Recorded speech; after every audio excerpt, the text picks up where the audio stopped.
Pakistan peoples party Rahimiya Khan के उम्मीदवार NPA हल्का 262 राजा खान सोलंकी ने कानपुर में पासपोर्ट ऑफिस की इफ्तिताही तकरीब के मौके पर मीडिया से गुफ्तगू करते हुए कहा, बिस्मिल्लाहिर्रहमानिर्रहीम। मैं आज कानपुर वालों को मुबारकबाद देता हूँ कि उनका बहुत देर से ये मामला चल रहा था, मसला चल रहा था।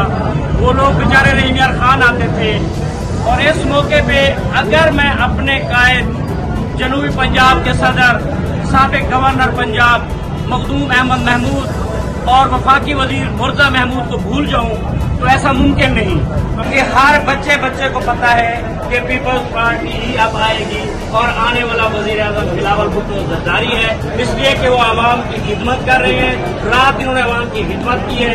अभी अल्लाह मेहरबानी करेगा, इंशाल्लाह आप देखेंगे बहुत कम वक्त है। और मेरा जो सदर है पार्टी का आसिफ अली जरदारी, वो चाहता है कि वक्त पे इलेक्शन हो जाए और इंशाल्लाह वक्त पे इलेक्शन होंगे और आपको ये पंजाब में पीपल्स पार्टी नजर आएगी और इंशाल्लाह आप देखेंगे कि मखदूम अहमद महमूद की इसमें हम साथ चलेंगे, उनके साथ उनकी क़यादत में, और इंशाल्लाह आपको ये जनूबी पंजाब और पंजाब का आपके पास ये वो वक्त नहीं है भाई। हम अपने मेरिट पे आएंगे, हम अपनी काम की बुनियाद पे आएंगे। हमें कोई जरूरत नहीं है कि हम किससे सीटें लें, हमें कोई जरूरत नहीं है कि हम किसकी मिन्नत करें।